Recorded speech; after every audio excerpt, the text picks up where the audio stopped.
Crushed it. Hi, I'm fake news anchor and real-life itsy-bitsy teeny-weeny yellow polka dot bikini Austin Zesson. And welcome to Next Week Now, the only show that respects the power of the Home Depot. This is the part of the show where we talk about the news from last week and then give us points based on how right our predictions were. We had some points last week, but I had to flush them down the toilet along with our writer's drug stash, so now we're back to a comfortable 0. Without further ado, let's begin with what we missed.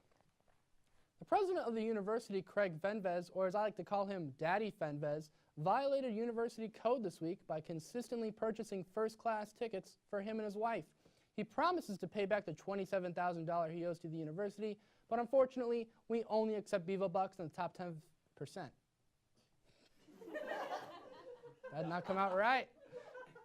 Hope Hicks, the White House communications director, has resigned from her position after giving an 8-hour testimony to Congress over the Russia investigations. That's right, folks. The last shred of hope has left the White House. And I guess you could say she was Russian to leave. That's pretty good. A church in Pennsylvania blessed not only couples, but also their assault rifles. Yeah, the ceremony included ornate garments, sashes, and crowns made of bullets. Okay, America, it's all right to worship killing machines, but when I try to push my great squid literature, I'm in a cult. Okay, I see how it is. We predicted last week that the jester Wendys would bring people together by fusing them to the 4-for-4 meals. Unfortunately, the opposite happened. This week, UTPD reported a domestic violence incident where, during a fight, a boyfriend hit his girlfriend. But I guess that happens when bitch doesn't have my Frosty.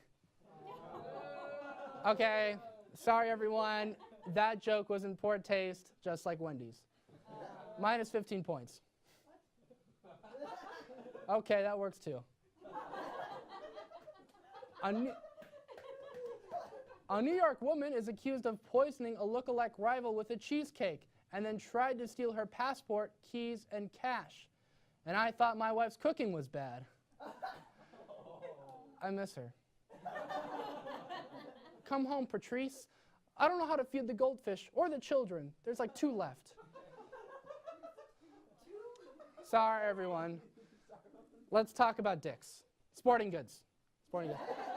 The sporting goods store has stopped selling assault weapons in their stores, and buyers must be 21 or older, regardless of state law. In their statement, they say this change comes from the Parkland shooting outrage. Wow, what a bunch of dicks. Sporting goods out there doing the right thing. I just gotta get my hands on those dicks. Sporting goods merchandise for support. All right, enough dicks, sporting goods jokes. I'm sorry. Penis. Sorry. I meant Jared Kushner, my bad. White House advisor and tall baby Jared Kushner had his security clearance downgraded this week. But it's okay, Jared. They can take away your security card, but they'll never take away your V card. Yeah. Scandal this week as Infowars correspondent and secret brony Jake Lloyd asked UT students some questions and then was forced to leave. I watched the video, and frankly, I'm a bit disappointed in Infowars. You used to be so good at saying the worst things humanity has to offer, but now look at you. Reduced to harassing students about your little club on West Mall like every other student club on West Mall? Oh well, at least UTPD is getting rid of all the racist whites on campus. Oh wait. Moving on. The Winter Olympics have ended with a closing ceremony so riveting, the first article I could find was by NPR, and it was 5 results down. Now, we predicted 2 things. Bernie Sanders, in an effort to win the 2016 election, will instead win the Winter Olympics. And 2, that ISIS will begin to form their own synchronized swimming team for the 2020 Summer Olympics. The first one, we can definitely say Bernie did not win the Olympics, but socialism did.